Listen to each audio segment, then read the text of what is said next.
Man, this guy's gonna be a number on your ride. And I'm gonna put on APB. We're gonna catch this guy, all right? Yeah, it wasn't totally him. We hit it too. But we were just trying to scare him away, Do you think you can get somebody up here to fix it? What do I look like, man? An idiot? I'll have somebody up here by tomorrow afternoon, right? Your top priority. You're the party man. Do you realize how many great parties we're gonna have? Fortune shined on you, brother. I know where all the big parties are at. Listen, just remember my name's Winston, all right? You know how to get a hold of me, right? 911? That's it, my man. Take it easy, all right? Yeah.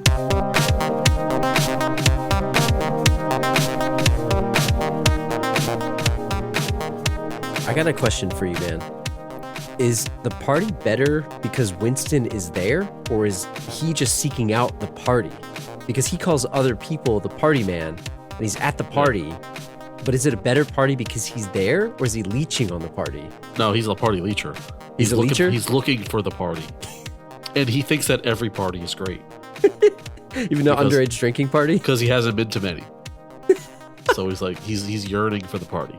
I was just thinking, like, man, you kind of almost want this guy's number on speed dial. Until I started thinking about it, it's like, is he really bringing the party? No, he's leeching the party. He's leeching the party, and he's the type of guy that would try to do whatever it takes to keep the party going. He's got to keep the party going, right? Yeah. Exactly. The party starts to die down. He's like, "Come on, guys, let's get back into it." You're ready to go, and but he's subtle with it. Like he's not in your face, which he's sort of a subtle party leecher. Yeah. Who wouldn't want him on speed dial? I don't know. I'd invite him to our party. 911. You got it. My 40th, you add him to that. Add him. Get Winston on speed dial. Giuseppe, yeah. Classic that guy. We have to give him his dues later. Welcome back to the Last Row Podcast. My name is Drew. I'm here with Badway. As always, this is episode 152 of the Last Row Podcast. Check out our website, thelastrowpodcast.com. Follow us on all the social channels at The Last Row Pod. Hit us up on Spotify, Apple Podcasts, and YouTube. And if you haven't subscribed, please consider doing so. And thanks to everybody that left us a 5-star review. We've kind of like peaked on reviews here. If you haven't left us a review, please. Spotify, we got a bunch. Yeah, why are you waiting so long? Let's go. We did the split at 50 on Apple Podcasts. I don't know. We said if we got to 100, we'd do something else. You got to help us pump up those numbers. Pump the numbers up. Anyways, Cabin Fever, one of my favorite guilty pleasures. September 12th, 2003. Runtime of 1 hour and 34 minutes. Just right. Horror/comedy directed by Eli Roth. Drew, what's the best Eli Roth movie? Cabin Fever. Cabin Fever? It's the best? It's his first.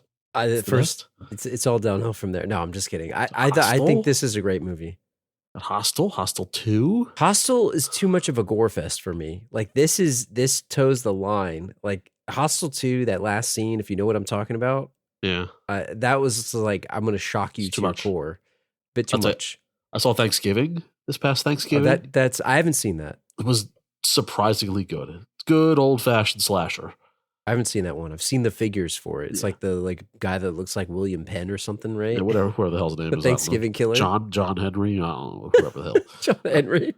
The most underrated movie is Knock Knock. And I've told you about Knock Knock. I've John seen Reeves, parts of that. Ana de Armas. Yeah. It's good. I'm an Eli Roth fan, so I think he's good. It's a good movie. That's all I'll say. She has good scenes. Look it up. Yeah. He's making the grin face like in IMDb 5.6 out of 10. Too low. Rotten Tomatoes 44%. Way too low. Metacritic 56%. Too low. Now what is it? An 80? What should it be? Look, it's about right for people, but for me, it's too low. I think it should be 74%. 74 at its peak. That's the cutoff. Yeah, that's the cutoff for you. Yeah. Letterboxd 2.7 out of 5. I gave it a 3. Seems about right. What would you give it on there? Would you give it, because you can't go like quarters. It's a 3. I gave it a 3 and I liked it. Yeah, it's a 3 and I liked it. Obviously, I liked it. Bert, a college student vacationing with his friends in the mountains, mistakenly shoots a local man with a skin infection while hunting in the woods. Panicking, he abandons the scene and leaves the man for dead.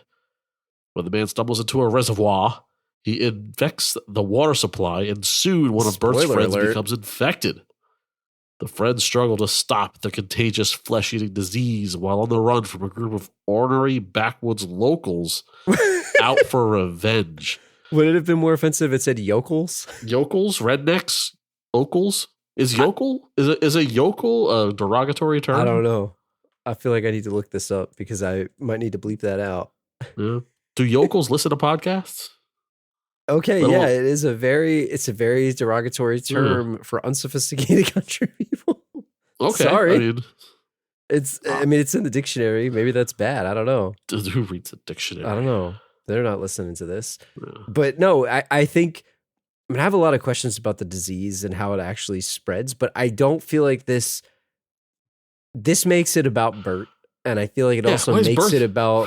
Why is Bert the main character in the synopsis? It makes it also about the locals going after revenge when they really weren't. Like, that was just the very end. Like, it's the very end. It's really... we talk about it a lot on this show. This is an incident film. Yeah. This is an incident film. This is an incident film. It was an incident. Because it's like cabin fever, cabin in the woods. But, like, the cabin isn't haunted. Like, the woods aren't haunted. Right. It's like the surrounding areas are not scary. It's just a disease. I want to come back to the aura of this movie when we get into sort of your history with this. Let's come back to that, because what you just said about the woods being haunted, just keep that thought in mind, because I want to come back to that. Okay. So I have a couple of taglines, and there's one in German. I'm not going to try to read it, but I can tell you the translation. Yeah. Unless you want to try to read it, because I don't speak German. But this is on the German DVD, and I had to read this because you know where my brain's going. But it says invisible, silent, deadly. Go ahead, Drew. I don't need to say it. Yep. He's shaking his head at me, people. You can't see it, but he's shaking his head in disgust. It's too late in the night for me to sanction your buffoonery. Engage in this buffoonery. He Tommy Lee Jones me. They should have put in invisible, silent, but deadly. That's what they should have put in. Can't sanction it. All right. I deserved that. Two more. Cabin fever. Catch it. Don't really get that. No. And then terror in the flesh. Now we're talking. I think that's pretty good. That's a good one. That's a good one. So did you know this movie... Did you know that this was a low budget movie? When I say low budget, I mean... I could tell by looking at it. I mean, if that's what you mean by no. It was, right? Yeah. So it had $1.5 million, and I saw a lot of the stuff where Eli Roth was trying to get this made for a while. There's some history to it. You go check it out on IMDb. But it had a $1.5 million budget, and I think at that time, I forgot if this was Lionsgate. I don't remember. But it was the same one that did Saw. I believe so. Yeah, I believe so. It was their lowest budget movie that they did, and they had a worldwide return of 30. So did really well. Let me tell you, like, when I say it looked cheap, and I don't mean that in a bad way. Like, I think they did a good job with the small budget that they have. Now, really, like, location type stuff, there were no real special effects. So, like, they were able to go shoestring budget just because it's really just acting and some, like, blood splatter effects, which can be done very practically. Right? Did you like the dog vision, like the terror dog vision? Of course. Of red? If the dog is infected, he sees Dr. red. Mambo? Everybody knows that. It was like Cujo. Now, if he were poisoned, he would be seeing green. You'd be green, right? Yeah, exactly. Yeah. It's red. He sees red. Yeah. That's the rules. That's got to be the rules. But I saw that this obviously did really well. And there's a bunch of awards. I'm not going to go over them, but in the I think Academy of Science Fiction, Fantasy, and Horror Films, it was nominated for Best Horror Film. Serena Vincent, I forgot the character's name. Excuse me. It was Marcy. Darla. Yeah, Marcy. She was nominated for Cinescape Genre Face of the Future Award under the awards. Now we know why they nominated her. There's the 1-inch butt crack. She was award. No better or worse than any of the other actors in this movie. I actually thought Jordan Ladd was pretty good because she had to act like her face was falling off. Yeah, like they were all they did fine, but like they picked her. You know what did it? It was the leg shaving scene where she was like, it's all she knows. So as a famous man once said, it's all she knows. Yeah, sense of normalcy. And then it was a bunch of the Fangoria Chainsaw awards. So look, critically, this was a sort of a critically acclaimed movie in the horror community. Sure. I'm not a horror buff, but Respect. It was respected. It was very respected. So it's a great intro into Eli Roth's career. Exactly. And this was his first thing. He had done a bunch of other like screenwriting, things like that. Yeah. But this was his first one. It was nominated for Best Wide Release, Best Screenplay nominee, Best Score. It won Chainsaw Award, Best Makeup and Creature Effects nominee, nominated for Worst. But then the thing, it was also nominated for Worst Film. But I think that's like a tongue-in-cheek Worst Film to me. Yeah, I don't know how Fangoria works. I don't know. Do you have any desire to read Fangoria magazine back in the day? Like it was never grabbed me. No, I was reading like GamePro and like EGM. I still have those, right? Yeah.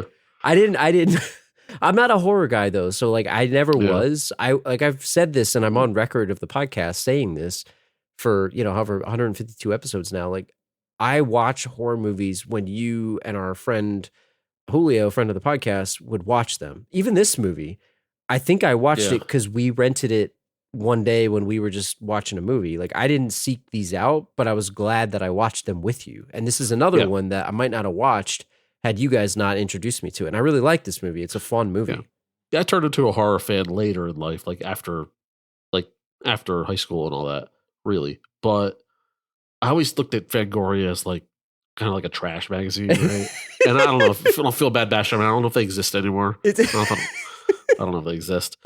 But if they do, who cares? Fangoria since 1979, the first in Fright. I always looked at it like a piece of trash, man. I wanted to throw up looking at it, not because it had disgusting things on it, but just because like it was just trash. Did you think you Mad Magazine same way? Mad Magazine same way. Same okay, thing. so you're a magazine elitist over there. Yes. He's an elitist, guys. I had a GamePro subscription too, so hey. I wasn't a Nintendo Power guy. I had GamePro. I would get them from the 7-Eleven when I would hang out at my aunt's house. She would take me to 7-Eleven. EGM, GamePro, and was it PS Magazine or PSX? Or PSX? Something? I forgot which one. I have a couple in the closet right here, the old ones, where Mortal Kombat came out. I had those. That was fun for me. Yep. Yeah, like I said, I'm not really a horror guy per se. But I want to go back to this. We watched it together the first time, and there's another time that I can think of that we watched it. But what did you think the first time you saw this? Because I am not exposed to those types of movies, and you said like there's certain things about it that do fit with the genre. Yeah, I think I was going into it expecting it to be serious, and then it ended up being very not serious, right? Yeah. The genre, it said horror / comedy, which threw me off. Yeah. No, and I loved it immediately, and I love weird movies, like strange, offbeat, don't really get the joke until you watch it a couple times kind of thing. And this is certainly it. And it does like pay homage to certain types of movies in the 70s and 80s. No, but I thought it was great. But I feel like what drew us to the movie was the fact that Sean Hunter was in it, right? Because I mean, we're on the record of being massive Boy Meets World fans, and I was thinking like, what is Ryder Strong doing in this movie? Like, what is this movie? I feel like we wouldn't have seen it had he not been the lead. Yeah, and looking back on it now, I know that they have the Pod Meets World podcast, so I haven't caught up to a lot of those episodes. So I think you mentioned it was talked about a little bit on the show, but I don't know like what drew him to this or why he was in it, but it just seemed like an odd casting. But I'm kind of glad he was in it because I thought he was good in this. Yeah, I listened to a few episodes of that podcast, and he did bring up that during Boy Meets World he kind of hated it. Not so much that he hated the material, but he felt like he should be doing more serious work.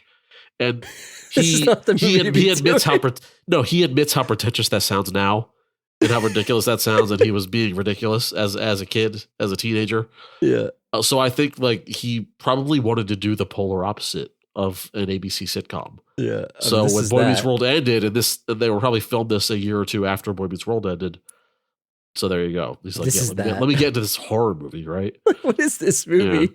Yeah. He's can't sit next to Dennis. He's drinking beer only, smashing up cars after blood puked everywhere. It's just. Right.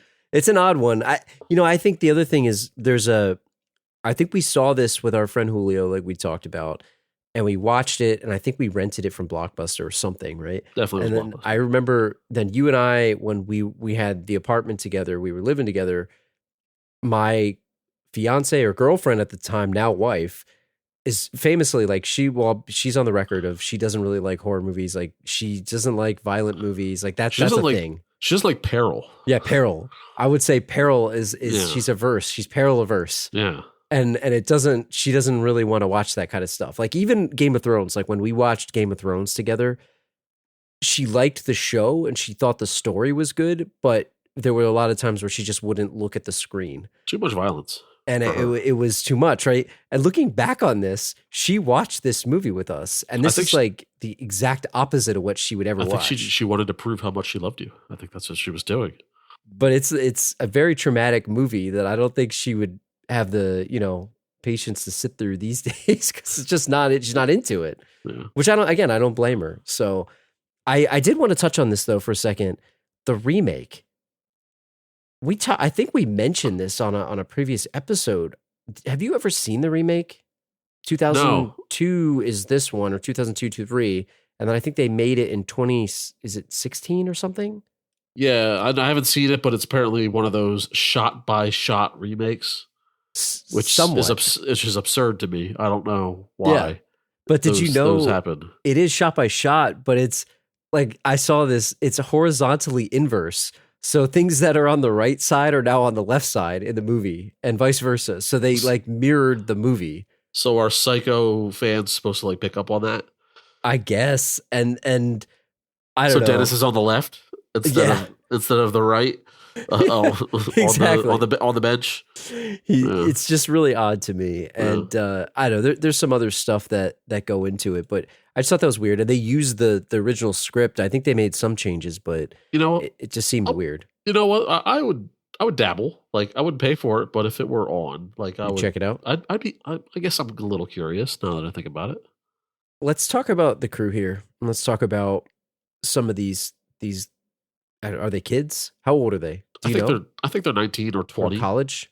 Maybe 21. They bought beer legally somehow, unless that was just I don't because know. of the That general store. store, who knows if they require ID or not. It was Lee's General Store, like the one in central Pennsylvania that we've driven by.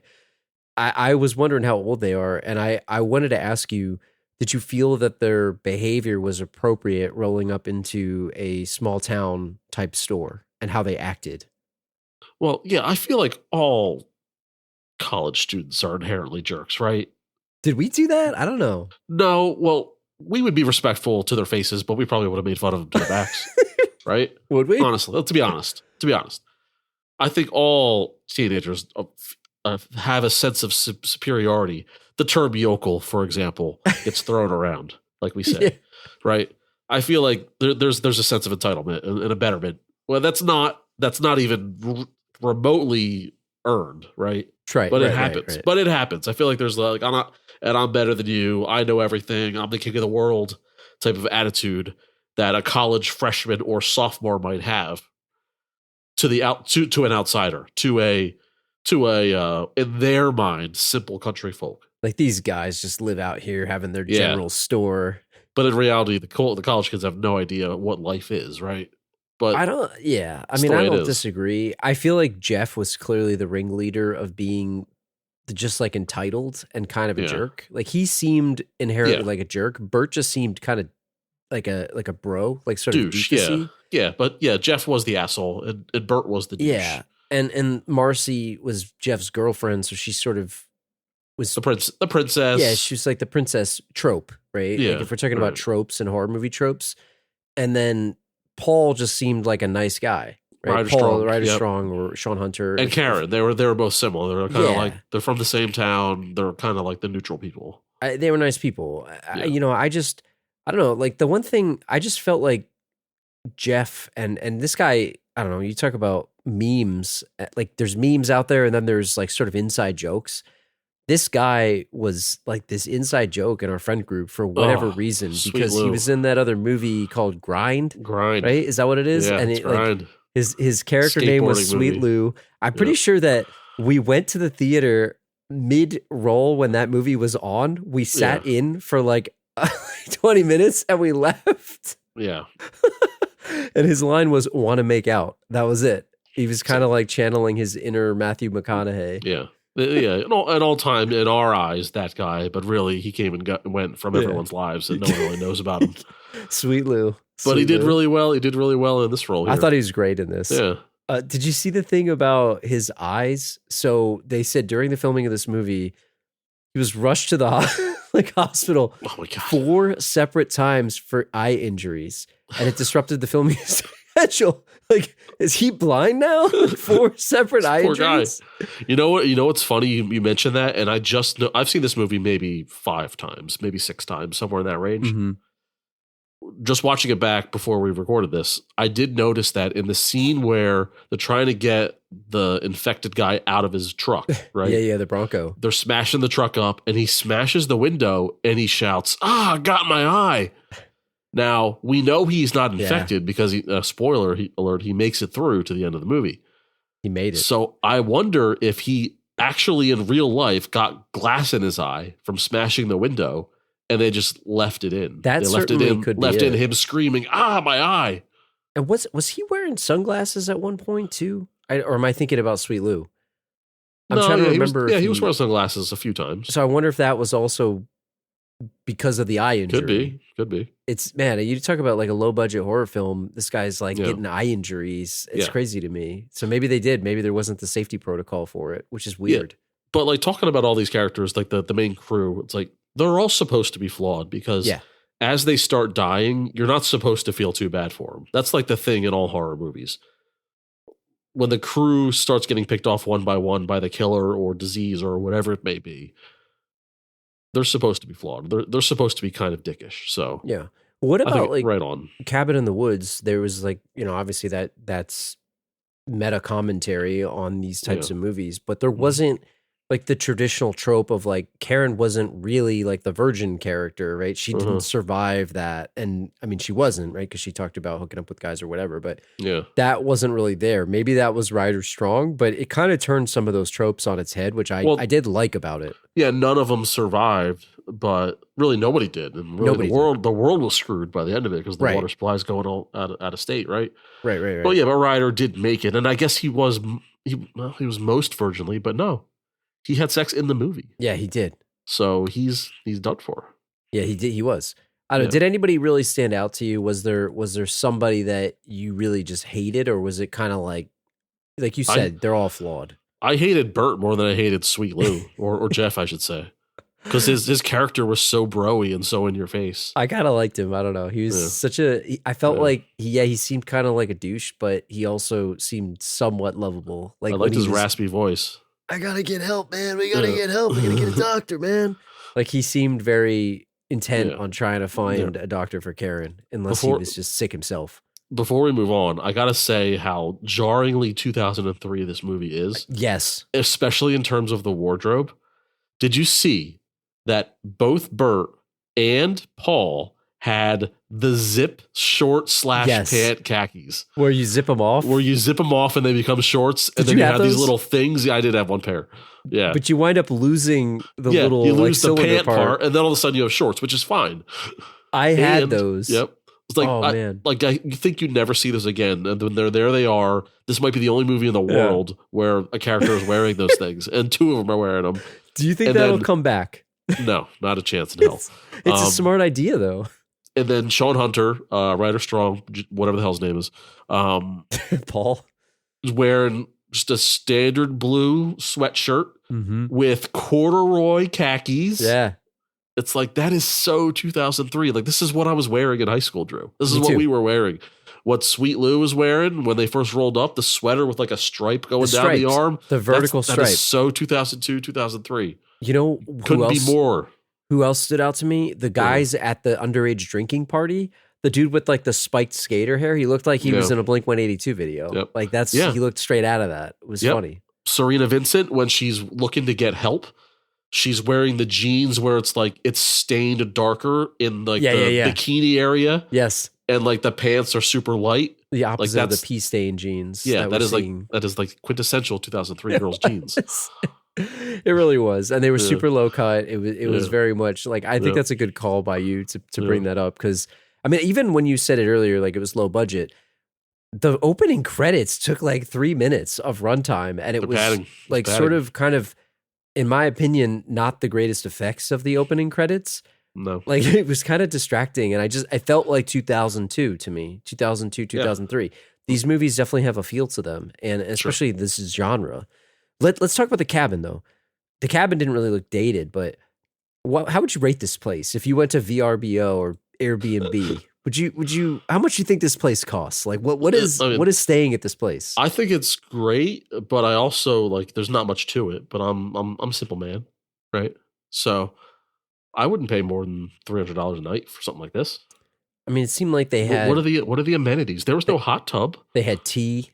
There was they had excuse me. Did plates. you just you hopped up tea? There was like skin infected water from a dirty looking water supply. It had a nice fire pit. The fireplace was cool. It was a good place outside. I felt like it was secluded. The mattresses seemed prison quality. They were absolutely prison quality. Like Van Damme had a better one in Hell last week's episode or 2 weeks ago when we talked. Yeah. With that solitary block with the Pooh River. Yep. I didn't see a TV, so I mean, you know. Well, there was a shed. The entertainment is purely up to you. You know. They had a shed. The general store. I don't know how far away that general store was, but look, that's clutch. You need a place where you can make a run if you need to go someplace. Yeah, it was probably like it definitely was not walkable because they couldn't get there until they finally fixed the truck. Drive. So if you want to go become a voyeur, there's a guy's house. You said there's good views. Yeah, there's good views. The water reservoirs is down the block there. Yeah. I don't know. I'm trying to think of like other things that are in this place. There's canoeing, which by the way, no chance in hell that princess 100%. Girl could canoe her ass across that lake like an expert. Yeah. I've tried to canoe before. Of all the unrealistic things in this movie that I could turn a blind eye to, I saw that scene and I was like, that girl is not canoeing. She's not even going to attempt it. You've canoed in your life before, right? Yeah. Or sure. I mean, kayaked, right? Like kayak, obviously, it's different. I've been in both, yeah. So, do you see how big that lake was? Yeah. There's no chance in hell. And she wore jeans to kayak it out. Like she didn't even sweat. No. Yeah. It was no problem for her. I couldn't do that, and I've canoed before. Yeah. And look, maybe she's a canoe Olympian or something. Yeah. Look, maybe she's on the row team. Who am I to say? Who am I to say? I would say you're right about not to single her out as something that she's not, but I'm singling her out. I would argue anyone in this movie, including Paul and Bert, could not canoe that. Ryder Strong could easily canoe that lake. You think so? Yeah, Bert couldn't. So. Bert couldn't. Sweet Lou couldn't. Sweet Lou could not. Sweet Lou wouldn't even try. That's the other thing. What about this? That canoe's dirty. It's disgusting. He's not touching that. He's a germaphobe. I'm Sweet Lou, but I'm not a jerk. At least I don't think I'm a jerk. But I am the germaphobe of the crew. Well, we got news for you. What about immediately christening this place? So the second you go in, so let's say you're with a group of your friends. Yeah. Let's say we all go on vacation together with a group of friends. Let's say somebody was at a birthday party or something, right? Ooh. And there's something going on, and it just happens in the room there. Like, is that a violation? Like, you walk in the door before you even scope the place out, and they're automatically testing out the bed. Yeah, it's like you still haven't even like called dibs on rooms yet, and they're just going at it. They called dibs. I would feel so awkward if that was dibs. Like in both scenarios, being the doer or the walker inner of the doer, or not even the walker inner, just being in the next room person.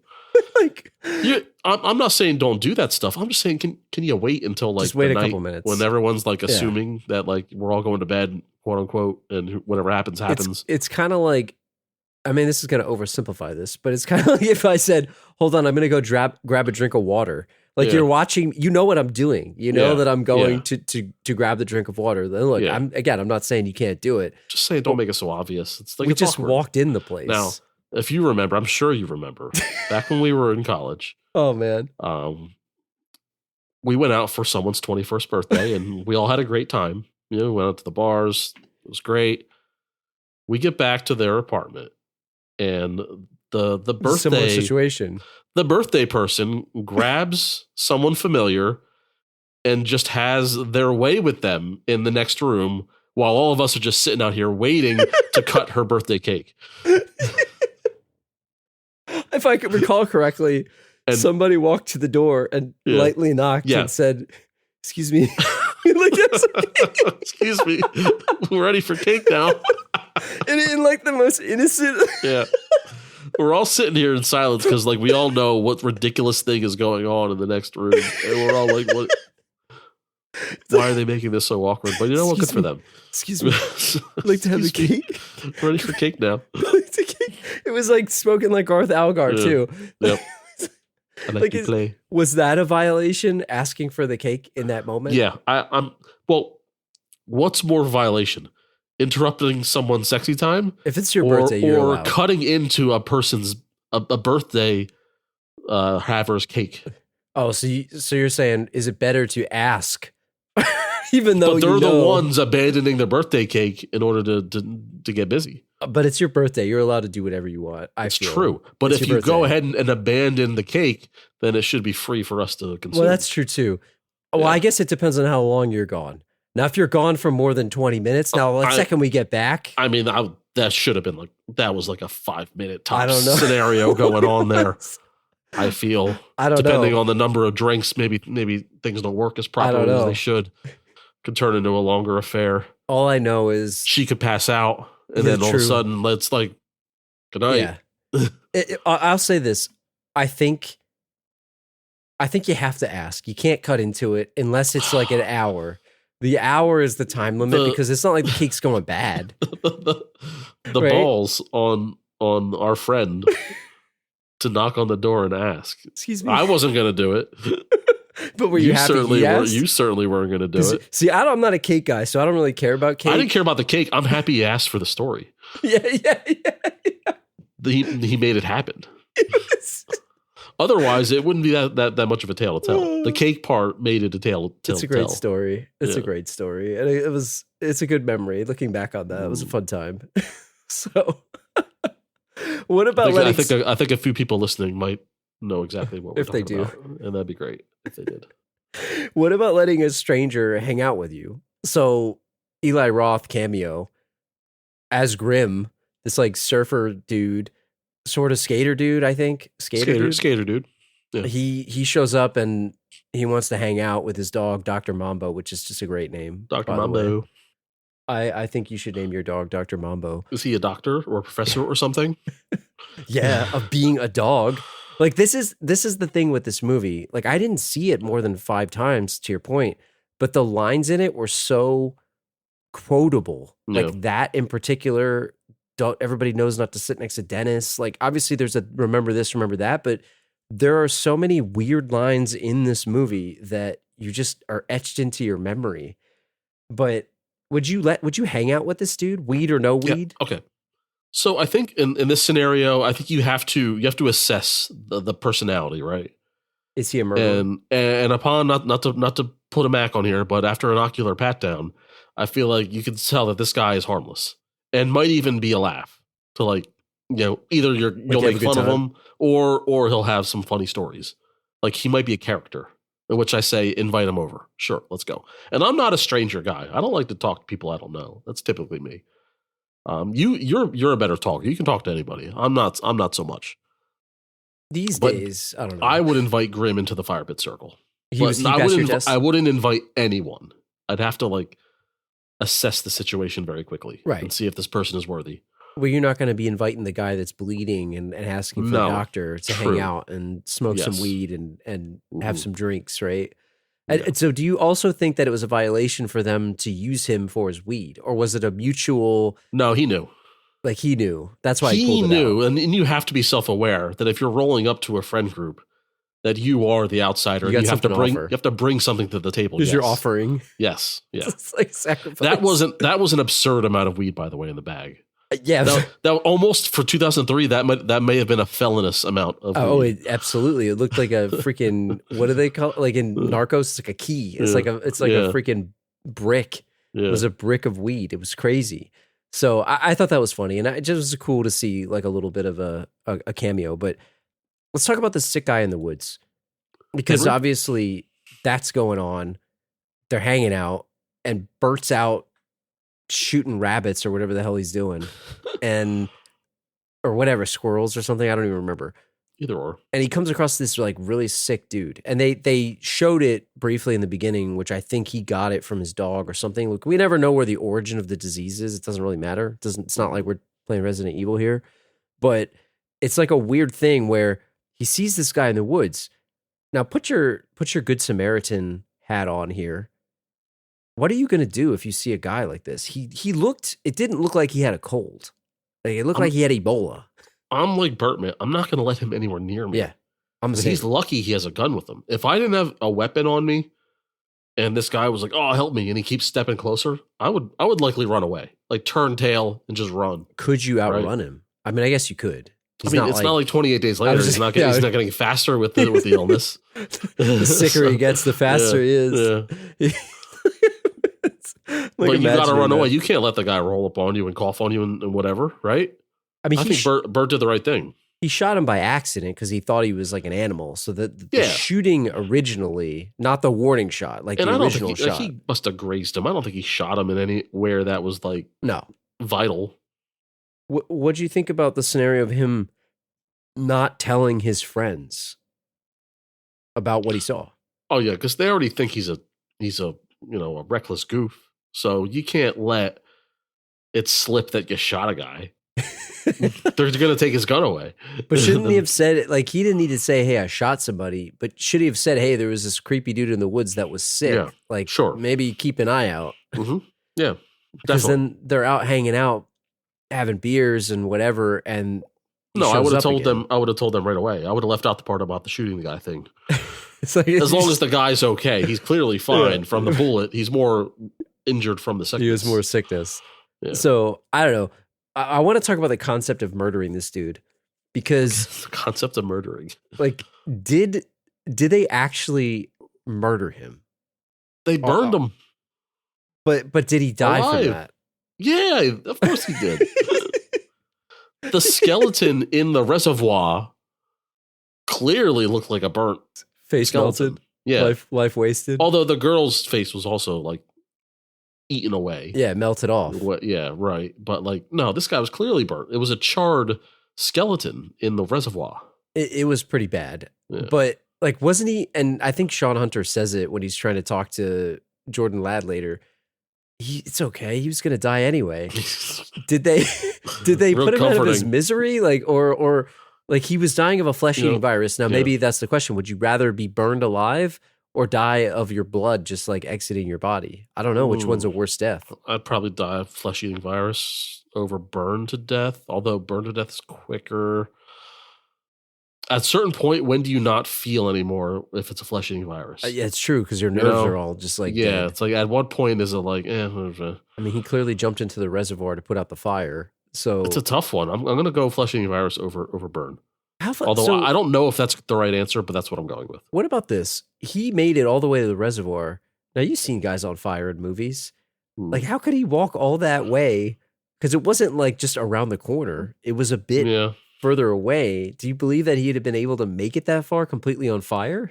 I don't know. I've seen a lot of stuntmen get caught on fire and they're always running places. Yeah, but like, I don't know. It might be a quarter mile down the road. It's just maybe they just never went that way, and Sean Hunter ran into the reservoir the one time. The pipe went there, so I guess they did that. But it's not too far away. What do you think about them trying to?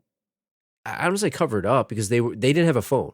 They clearly didn't have a phone. Mm-hmm. So what's the right thing to do here? Are you supposed to call this in? Like, do you let it be? Like, what do you do? Because they didn't know that he died. They just knew he was on fire and he walked into the woods. Me in the movie world, I'm not calling this in. Yeah, especially in a small town. I am leaving. You can't prove it was us. You don't even know who we are. Let's get out of here. Now, the bummer is that the truck is broken. Yeah. It's not just broken. So it's completely even if you effed. left on foot, your truck is there. So the evidence is there. So they need to clear the evidence. Right. But you don't need to involve small town sheriffs and deputies in this nonsense. Am I wrong? No. Am I being evil? I think in the movie world, I think you're right. But I think that in the real world, I don't know what you do. You gotta they didn't kill him.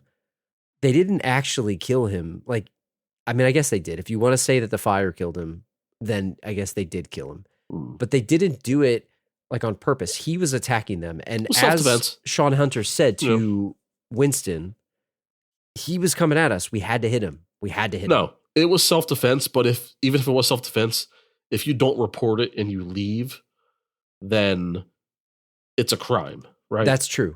But also, if you report it to a small town sheriff, they might bust your ass just because that's what they do. Especially knowing that that's whatever that farm lady's cousin. Yeah, you're an outsider. What did you do to Henry?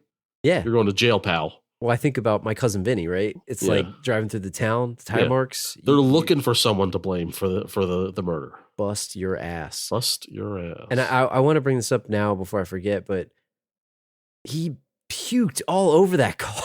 Yeah, that car's finished. I'm not driving the car again. Like, what does the insurance company say about that thing? Like, how do you report that? Is it like total? That's not like, covered. That's not covered. What's like bodily fluids? Is that on a claim? Like that guy threw up so much blood in that car, and then they're out there like trying to brush it off. Oh, I mean, I cleaned it up. No, there's no way. I'm done with that truck. That truck's dead to me. Like you even said about the windows like breaking. Yeah. What do you do with that car? They should have drove it into the reservoir. And just wheel it, just push it in the reservoir and be done with it. Sorry, Jeff. Yeah, gonna need a new car. Oh man, is the disease itself? So it seemed like some combination of flesh eating and like Ebola, right? What they never say what it is. Did they? I don't think they did. No, they don't know what they don't know. They don't know what it is. And where did it come from? Was it that dog? The dog seemed to have it, the original dog. Yeah, but the dog, who knows where the dog got it from? So I wonder if it's one of those things. And again, we'll never know. And then like the pig was rotten too. Remember the farmhouse where the pig was rotten? So it was spreading clearly. Yeah, it was but it's unknown. So nobody knows. So maybe Dennis was going to get it anyway, even without biting the dude's hand. Sure. Maybe the whole town was going to get it. I mean, the whole world might have it at this point. We don't know. We're all screwed. I didn't see Cabin Fever 2. But the clear way that they all got it was a lot of them were drinking the water. Because if you remember, after the girl, Karen, was so upset about everything, Sean Hunter infected her. But the guys had drink this water. Yeah. But the guys had that beer thing where they were like, oh, how long could you drink beer? Like, can you do that? So I don't know. You asked me, how long could you drink beer before? I don't know what the answer to that would be for me, because you get tired of the taste after a while. Yeah, less than a day, and I'd be like, screw this. It's not worth it. It's just kind of gross after a while because it's gonna be warm. Like they didn't have like a good refrigerator. And like Sweet Lou, I'm gonna call him Sweet Lou. People are confused. Jeff, Joey Kern, the blonde guy. He ran away to quarantine himself at the end of the movie with a couple 6-packs, right? Yeah. Is that doable? Can you survive a couple days just on beer? I mean, it is calories, I suppose. And it's water adjacent. Yeah. There's some water, but it's going to dehydrate you. That's what I'm saying. Is that like a realistic, is it better to have nothing than have No, I think the beer is copious better. amounts of beer. Yeah. I guess you gotta moderate yourself. You need some water. Like you can't maybe like one every 4 hours. Yeah. You can't drink all 6 at once, and have 2 6-packs over 2 hours. You gotta moderate. One every 4 or even 8 hours, maybe. Everybody was drinking the water, but I don't know. I think the girl, not Karen, the other girl, Serena Vincent. Yeah, she got it from drinking tea, which also had the water. Yep. Bert got it from also drinking the water because Sean Hunter calls him out and says, "Hey, you lost the bet." But how did Sean Hunter, actually get this? Because the internet would have you believe it's one thing, but I think we would argue it's something else. Yeah, so he had, that sex scene with Marcy, Serena Vincent, Marcy. Which, by the way, I mean, there's a violation involved there. We'll get into it. We got to come back to that. But like, is it sexually transmitted is the question, And I would say no, unless there's an open wound involved, right? True. But maybe there was. But I mean, he's pouring Listerine anyway. Does that work, by the way? Is that worked? Is that like, Can you just do that and then like it absolves you Hey, from all man. STDs? Yeah, they taught me that in sex ed. I don't know Yeah. where you were on that. I on that day. always keep a bottle of Listerine That's, in my bathroom. that's the foolproof method. Yeah. Just dunk it in after. No, but he got it by drinking it all right. He drank it when he fell into that reservoir in the most disgusting possible fall into water you could so be. gross. And I was actually disappointed in Ryder Strong. He didn't act like that was the worst thing that could ever happen to you So when he got gross. out of the water. I feel like he could have sold it more. That water looked dirty to begin with. Like, Yeah. I know that drinking reservoir, it's like a real, obviously that's how a lot of water is distributed Mm-hmm. amongst wells and all that other stuff. But that water looked gross. And then you have that Yeah. floating dead corpse. Yeah. It's like, it's a gross out, it's a like a shock factor scene in a movie where it's Yeah. like when you see it for the first time, you audibly go, oh, and it's a credit to Eli Roth. Like it's not a gory scene. Yeah. It's just gross. It's like one of the grossest things you could ever have happen to you. Falling on a dead body, a dead rotting body while it's in dirty ass water. So what's And it worse? gets in your mouth. And it gets in your mouth. Well, he went completely face under, which was got me. So two questions for you. The first one, like, I don't want to put my face in a lake because they tell you Yeah. not to because you get freaking flesh eating amoeba in your brain Sure. and stuff like Yeah. that. So you don't want to dunk your face in a lot of ways. But the thing I was going to ask you is, you famously said that another movie that you watched had a scene in it recently. I think it was a few episodes ago that just got you and it like turned you off. The bug scene in Problem Child 2. Oh God. So would you rather have, Ugh. let me ask you, would you rather fall into a reservoir on this dead body and after you poked it with a stick, or would you rather be at LaFonda's dinner party with all of Junior's bugs all over the table? Okay. Now, is the reservoir free of this deadly bacteria?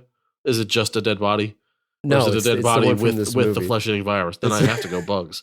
But I hate that you paint me into this corner where I have to choose bugs. It's pretty The evil. cockroaches. Yeah. You're gonna have John Ritter's jacket with all the smashed up bugs on it. It's very evil of you to do that.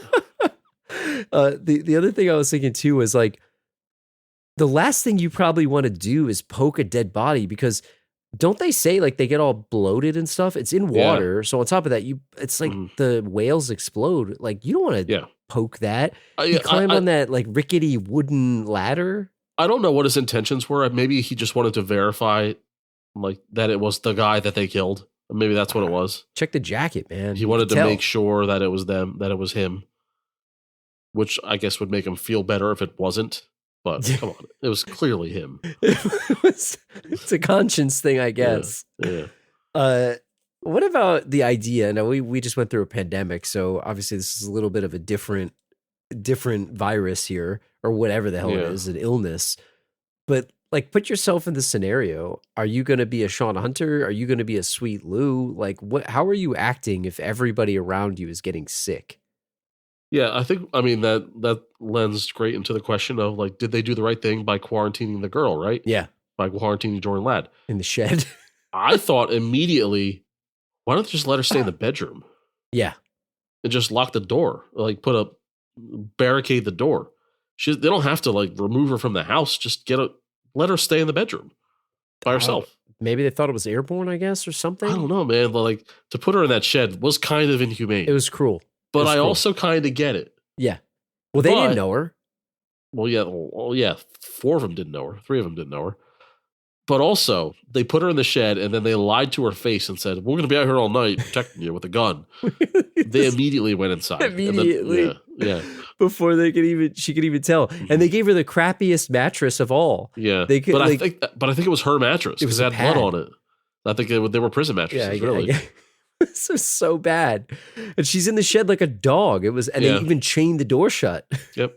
Like, it was, in my opinion, it was messed up. And it was a violation. And she was mad at first. She was like, "F you guys," and then she's like starts crying and says, "I just want to go home." So maybe that was acceptance. Like she And knew. then when her friend or the girl brought her food, it was like a crappy sandwich.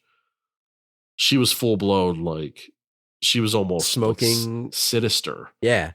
I liked It's how like they had better- her in the shadows. Better close the door. You don't want to catch it. Yeah. Those- Yeah. But I like, you thought- know what? yeah. Yeah, I don't want to catch it. You're right. I am going to close Stay this in the door. shed.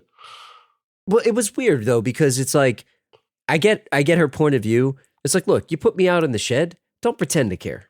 Yeah. Like, you made me the sandwich. Does that make you feel better? But, you but made at me the same sandwich? time, you have to admit that you're sick. She did, right? She did admit that she was sick, and I think she gets it. She understands. But I guess you're allowed to be mad. What's her name? I keep forgetting the girl's name. Marcy, right? So yeah, you're gonna make a sandwich for me. It makes you feel better. Like, I'm out here She needed quarantined. food. She? I mean, she could have. I don't know. It felt like, to me, it felt like a little patronizing. Like, oh, you made me a sandwich. Good for you. Now your So conscience you don't feels a want them to little bring better. her any food? No, I don't want the food. You put me out here to die. Let me die. Let me die. Okay, but I don't know. I guess that's.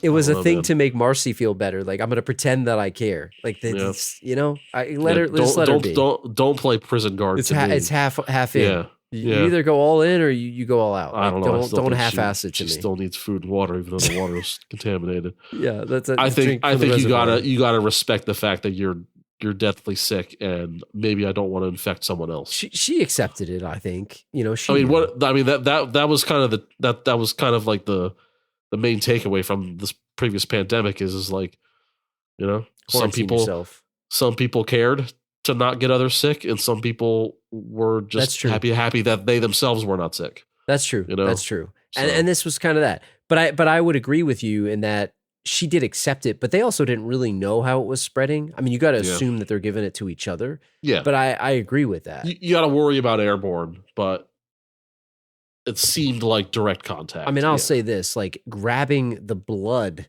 is probably going to get you sick. Like, airborne, it might be airborne, but hey, you know what? You're sick and you're bleeding all over me and vomiting blood. Yeah, I'm probably going to catch it from that. Like, that's... like COVID-19 may have been transmitted airborne in certain situations, but if you sneeze in my face, I'm definitely getting it. Yeah, like, that kind of definitely like the bodily fluids, it's on your face. Yeah. So definitely. Let's talk about Karen and Paul quickly, because that was why she was even at this place, right? It seemed as if, like you said earlier, they knew each other when they were younger. Childhood friends. Yeah. And it seemed as if he was perpetually in the friend zone, because Bert knew about what Paul's, quote, plans were to try to maybe tell her how he felt. Sure. I just want to ask you, like, how does it feel to have this girl of your dreams die in front of you before you can even tell her how you feel, kind of situation? Or he just kissed her. Just the day before they kissed for the first time, and she was being very coy about it. Right. And almost like an ooh, I liked it kind of way, but playing hard to get, right? Yes. So he was like on a mission, and like he finally got somewhere. It's almost like he had a treasure map for like 12 years. And like he couldn't decipher it. Couldn't figure out where to go. And then all of a sudden he figured out the first step. And then it burned up. And then the treasure map burned up. I don't know if that's a good analogy, but it is a good analogy. Yeah. It is a good analogy. Yeah. And I don't know. I couldn't even tell if she actually liked him or not, because she was also... she did. I think she did. And I think she was going to use the week to like torture him. Yeah. But also like show her feelings. Yeah. Because she made comments about, oh, this guy that I always saw as a friend, like he told me he liked me and it was gross. Yeah. Or she tried to kiss me and all that. We don't even know if that's a true story. She might have been saying she could have made it up. Kind of like torture him. She could have made it up. Yeah, but then Grimm, she was also flirting with Grimm, but maybe that was also to torture him. I think, too? Grimm's a weird guy. He was he's a skater, man. He was in the X Games. Now, had she partied with the party man, Winston, maybe she would have fell for Winston. I think Winston might have been her type. He's got the boyish good looks, the charm. Yeah, his Tom DeLonge ass looks. He does look like Tom DeLonge. Well, but does it make it even worse then that Paul hooked up with Karen? If he while he's a bad person for doing that, or not Karen? I guess it was Marcy. It was Marcy, right? Yeah. Because the girl that he brought that didn't know anybody was really sick. It was like kind of his responsibility to take care of her. He should have been making the sandwich. And that's the thing. She was really sick, but nobody knew that she was dying yet. Nobody yet knew that it was a deadly disease. One could assume. You could say that Marcy had a premonition and it was correct that they were going to die, but at that point, it might have been just panicking and she just wanted to bang somebody. Yeah. I don't know. Would you do that? Like she basically said, she told the story about if the plane's going down, you just want to look over the other person next to you and F their brains out or something. Yeah, and I don't and Paul, like, maybe he's a weak person, he couldn't resist, but like his friend's girlfriend, and the real love of his life is sitting there sickly, dying in a shed, locked up. And he's just gonna bang her. Like, they don't know that it's a deadly disease. They just know it's a disease that's bad. What if they get over it? What if they like? How do you come back? What if the next time in the next morning he goes to the shed, she's like, "Hey, I feel a lot better." It's cool. Like, they don't know. He used Listerine. It's like erasing fingerprints from a crime scene. Is what that is. So it never happened. It never happened. Yeah. Never happened. He's a bad person. I do bad have person. to bring this up because this is so. I saw this story. Now you could tell me that it's not true. Are you gonna? Is this our patented edition of Tales from IMDb trivia? Maybe we need to call. I need like sound drops on our show. Tales from IMDb. Tales of the set from IMDb trivia. Tales of the IMDb. So look, I don't know where this came from. It could have been in the DVD commentary for all I know. I should pop it in. I could hear it. But there was this whole thing about how Serena Vincent did, like, Eli. Now look, this is factually, we're talking about facts here, whether they're true facts or not. Like, we're not talking about the morality of this. Let me get that out of there. But anyway, so they were talking about the sex scene. So Eli Roth wanted her to be completely nude. And she had previously done that in Not Another Teen Movie. So she's worried about being typecasted, which I can understand. So, which, by the way, to clarify, in Not Another Teen Movie, her character was completely naked the entire every time she was on screen. That was the character. She was the nude. She chick. was like she was the Nadia nude exchange student. Exactly. So it was like that was the specific character she played. It was full-blown nudity, explicit. Yes. Yes. So what this Tales from IMDb said was that she didn't want to be seen as like typecast as being like the nude scene chick. And I know that that's like a thing, right? That's fair. That's definitely a fair thing, especially early in your career. So as a result, she refused to bear, quote, according to IMDb, bare her rear. And there was a standoff between her and Eli Roth. And it was so intense that she said if he really wanted a naked ass scene, that he'd have to get another actress. So they went through this like intense negotiation and compromise.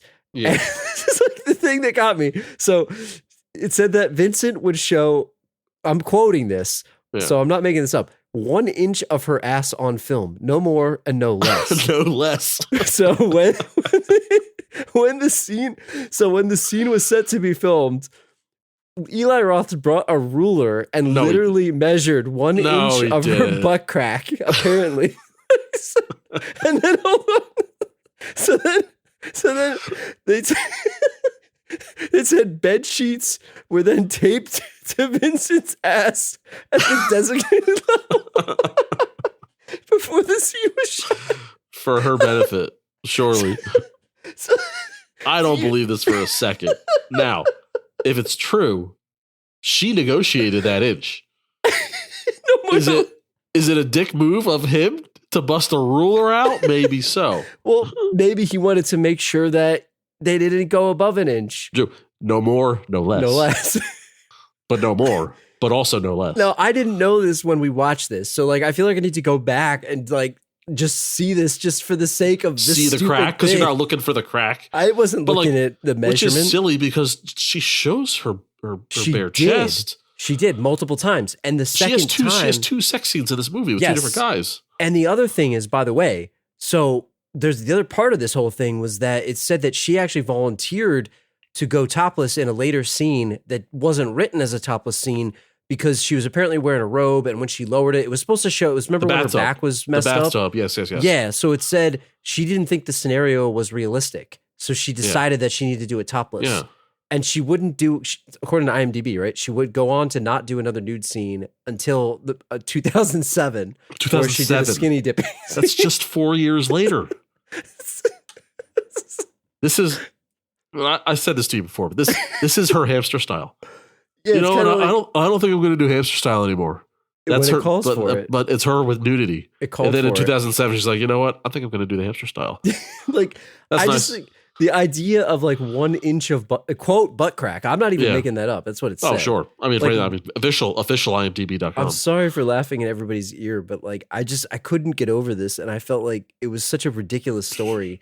I love what you said, Tales from IMDb. Yeah, I am dubbing this not true, but who knows? Maybe it is in the DVD commentary, maybe it's a story that was told. I have to if I ever meet Eli Roth, it's the first thing I'm going to ask. You can be like, hey man, do you still have that ruler?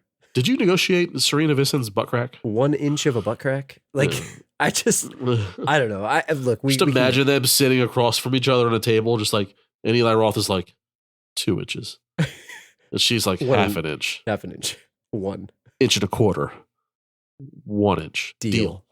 Like, is there a negotiator? Like, is there like a lawyer? Is that part of the contract? Like, how do if you you're do a that? lawyer and you're negotiating butt crack, then what are you doing with your life? I'm in 1 inch of butt crack. Do you think Ari Gold would negotiate Vinny Chase's butt crack? I think he would. You need the agent to do that for you. I think he would. That's the agent. Or is that E's job? Is that E's job? Yeah, that's probably. Or is that Ari's job? Well, it would be E's job to tell Ari how much butt crack he's willing to show, and then he's going to say, "Get it done. You get it done. Get it done, Ari. Get it done, or else." That's what it is. It's your manager has to tell how much butt crack you're willing to show. And then the agent has to negotiate. Yeah, because Vince isn't just going to flat out tell Ari, I'm showing 1 inch. Yeah, he doesn't do that. He's got people for that thing. He's got butt crack people. Yeah, so makes sense. Yeah. Apparently she had butt crack people. She had good butt crack people. Because I got to say, we only saw the inch. I got to say, butt crack is an underrated word. It's just an underrated word. Mm-hmm. So it's a good insult too. It's better than ass crack. Yeah, ass crack is too. Ass crack doesn't. It's too. It's too vulgar. It's too vulgar. Butt crack is playful. Butt crack is playful, and it's like 1 inch of butt crack. Anyway, another scene that again, we don't have to remember this, remember that, but like obviously after they're all sick, like they're trying to go for help. Like, where would you go for help? Like, you're in the middle of the woods. What are you going to do? Yeah. I mean, apparently, go for help. There's a very nice, modern looking log cabin just across the lake, right? Apparently. Did he canoe? Yeah, I guess he did. He didn't have to canoe over there. Some did, some didn't, you know? But Ryder Strong found some help, didn't he? He almost found a little bit more help than he wanted. Yeah, found a little bit more too help. So my question to you is, Ryder Strong stumbles upon this house in the middle of the night looking for help because people are sick and people are dying and we need medical assistance, right? We need a ride. Yeah. Rolls up to this house, the window's wide open, and there sits a naked woman on the bed playing with candles, right? How long is too long to peep before you don't get the help anymore, even though you desperately need the help?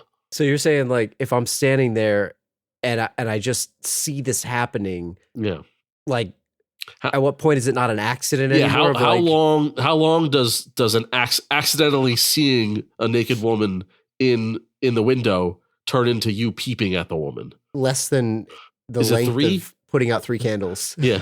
I think it's 1 candle. Over or under 4 seconds. I think it's 1 candle. Yeah. 1 candle dousing or whatever. You look, you see the 1 candle and you go, oh shit, I'm sorry. Yeah, like he should see her. And then you knock on the door. Now look, in his defense, he was kind of dazed and confused. And it's also like, what the hell am I seeing here? That's what the excuse he would use. That's the excuse. Yeah.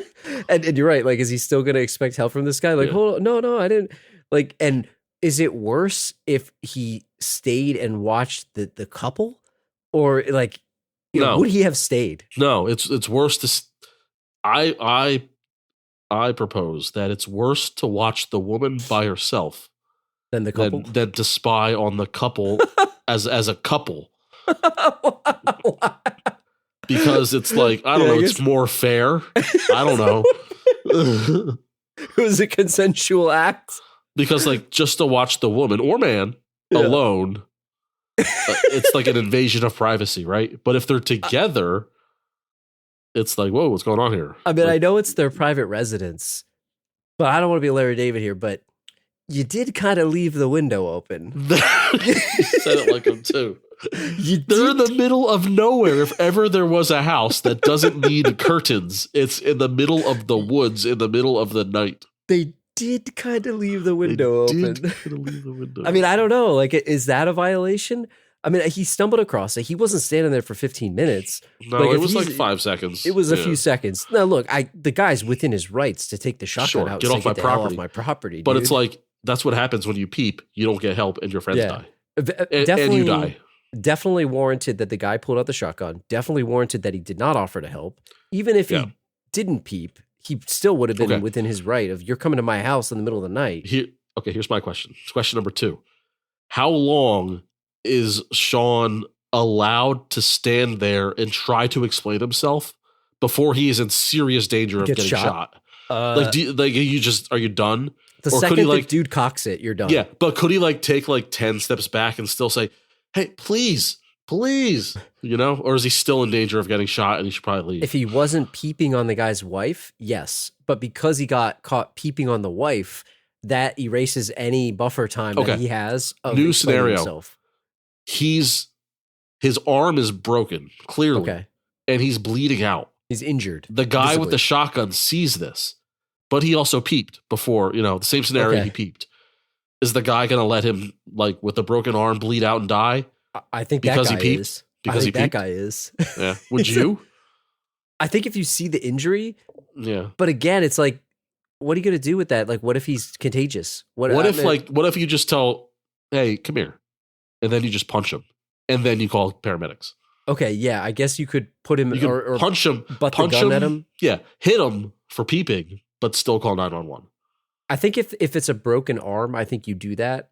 Yeah. But if it was just him standing there saying, "I'm sick, my friends are hurt," He then could be you- lying, and he could be a freak. Yeah, And a that's peep. what if he is a freak. Yeah. But if he has a visible injury, like you said, Yeah. broken arm, compound Okay. fracture, I think changes that things. buys him a little bit It of changes things, goodwill. okay. I think Yeah. you're right.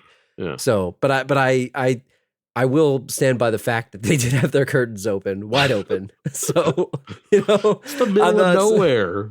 I'm not saying that, I would want that to happen to me if Yeah. my curtain was open, Mhm. but I mean, the curtains were open. It's the middle of nowhere. You What don't are you have gonna to have do? curtains. It's like he saw it. What's he gonna do? Yeah. So I don't know.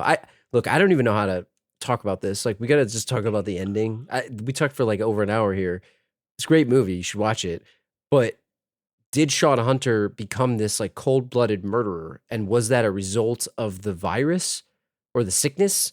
Or was it him just sort of being like at his wit's end of all of his friends dying and all of these other things happening? Yeah, I go back and forth. I originally thought that maybe the virus turned him mad or turned some people mad, but maybe it's the sum of it all, right? He's sick. He feels like shit. And also he just watched all of his friends Yeah. die, right? So he kind of like, and nobody's helping. So maybe he's going nuts. Nothing's going right for him. If that tow truck came, Yeah. he just had the tow truck. Yeah, but the tow truck, he sent the tow truck and the tow truck broke down and he needed the Another tow truck tow for the truck. tow truck. I'm sorry, party man. It's like genius level writing, in my opinion.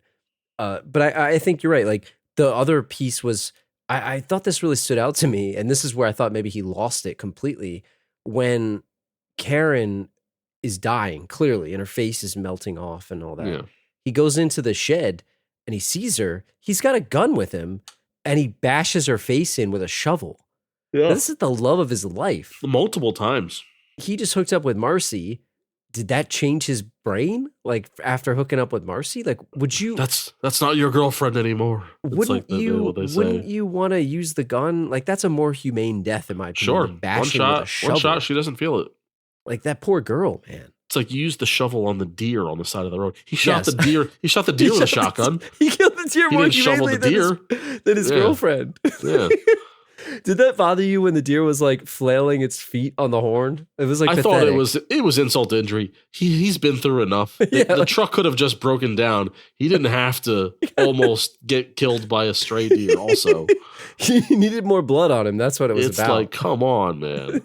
They needed more blood to Yeah. just shoot everywhere. Yeah. And it was ridiculous. Yeah, And then we got to talk about Sweet Lou, Joey Kern, whatever the heck the guy's Jeff. name is, Jeff. he does look like Jeff. I don't know. Mhm. It seems like a Jeff.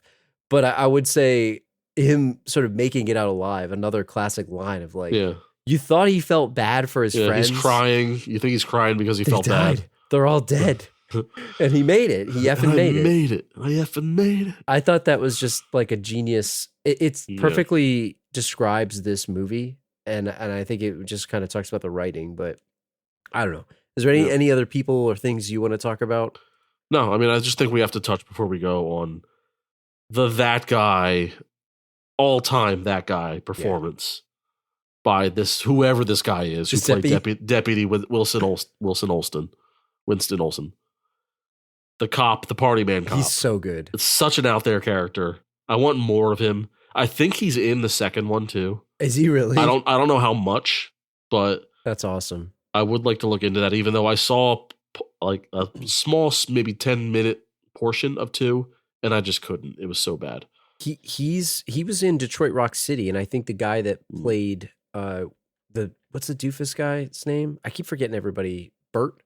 He was in Detroit Rock City too, and I think he was also in something else. But the guy who plays Winston was in that with him, and he was so good in this. Like, I'm talking good enough to rename the that guy category in honor of this guy if we ever do an award show, which we keep saying we're going to do. Sorry, everybody. The Deputy Wilson Party Man of the Year. I thought he was so good, and I just thought, like, I don't even think he really wanted to be a cop. I think he was just trying to hang out with everybody and everything. Yeah, just busting underage parties, aka joining them. I saw another piece of trivia that, Tales from IMDb. Apparently, Eli Roth was originally going to play that character, but this guy did such a good job in the audition that maybe that's how he wrote in the other character, because he might have, because he probably wanted to be in his own movie. And then yeah. And then I just need to comment on this too: the dentist scene and the pancakes. Everybody knows. Let's sit next to this. Like, I guess this is. You said this before. There's like random weird stuff that happens in these horror movies, but again, Tales from IMDb. I saw that the scene was made up after Eli Roth saw the kid practicing Taekwondo during a break. So he found out that he was a real life black belt. So he added the scene to give him a chance to show what he could do. Like, that's like such a random thing. Yeah. I can't even think of another. It's like, oh, you're really good at yo-yo. I'm going to put a yo-yo scene in the movie randomly. But it's the kind of thing that would be in like a weird scene of a 70s horror movie that makes no sense. And it's just him paying homage. Yeah. Well, I'll tell you what, Drew. I don't know about you, but I'm partied out. Yeah. I just got to keep the party going, man. I think we should wrap up this party. Maybe there'll be another party in another 2 weeks. The party, man. There will be another party in 2 weeks on Thursday, May 23rd. See, you should be doing this, man. You got to take over here. I should be on a podcast. Take this over here. You should be on a podcast or something. Yeah. But yeah, no, I'm curious if you guys have seen this movie. It's a little known gem. It's on HBO Max or whatever the heck it's called these days as of May 2024. Let us know. Send us an email, thelastropodcast@gmail.com. Leave a comment on the episode's page at thelastropodcast.com, or X us, tweet us, formerly known FKA Twitter. I don't like FKA. Do you? Do you like that? FKA, it's almost like FTW. At the last row pod on Facebook, Twitter, Instagram, X, whatever. And we'll be back in 2 weeks on Thursday, May 23rd. And in the meantime, help us get to 100 reviews, people. Please, Apple Podcasts, if you have an iPhone or whatever, leave us a 5-star review on Apple Podcasts, Spotify. Thanks to everybody that did so far. See you guys in 2 weeks. See Pancakes. Pancakes. You idiot. Messed up the party. Don't worry, man. I'm going to take real good care of you. Whole lot of partying ahead of us, man. Whole lot of partying. Whole night of partying. Oh, man. I know it doesn't call for it, but I'm willing to do it, obviously. I'm willing to do it. It just doesn't seem realistic.